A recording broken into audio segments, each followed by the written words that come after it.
Zee 24 तास एक पाऊल पुढे।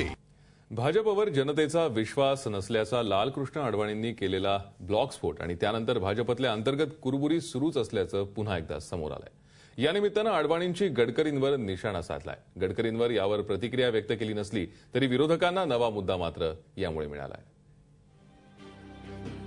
भाजपात ब्लॉकस्फोटामुळे हादरलं कमळ। यूपीए सरकारच्या कारभाराला कंटाळलेली जनता ज्या प्रमुख विरोधी पक्षाकडे आशेनं पाहू शकते अशा भाजपला सध्या अंतर्गत कलहानं ग्रासलंय। मुंबईतल्या राष्ट्रीय कार्यकारिणीत आणि रॅलीत गैरहजर राहून मतभेद आणि नाराजीचं प्रदर्शन करणाऱ्या अडवाणींनी आता थेट ब्लॉगमार्फत पक्षाच्या निर्णयांवर टीकास्त्र सोडलंय। अडवाणींनी ब्लॉगमध्ये यूपीए सरकारबाबत जनतेत संताप असला तरी भाजपावरही लोक नाराज असल्याचं म्हटलंय। ही आत्मचिंतनाची वेळ असल्याची टिप्पणीही त्यांनी केली आहे। उत्तर प्रदेशात भ्रष्टाचाराच्या आरोपानंतर मायावतींनी हाकललेल्या बाबूसिंग कुशवा यांना तिकीट देण्यावरून त्यांनी पक्षाला घरचा आहेर दिलाय। तसंच झारखंड आणि कर्नाटकातल्या येडियुरप्पांचं प्रकरण ज्या पद्धतीनं हाताळलं गेलं त्यामुळे भाजपचं भ्रष्टाचाराविरोधातलं आंदोलन क्षीण झाल्याचा ठपका त्यांनी पक्ष नेतृत्वावर ठेवलाय।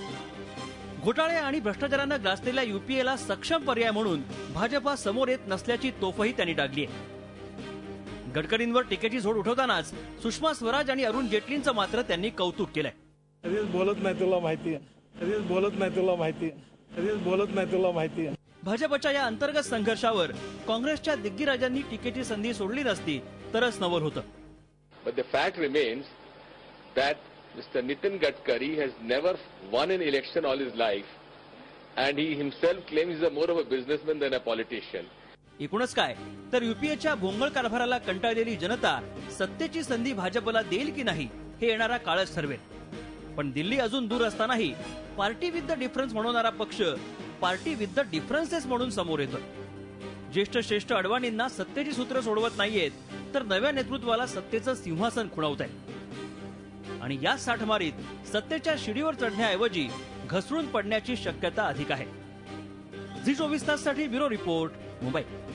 झी 24 तास एक पाऊल पुढे।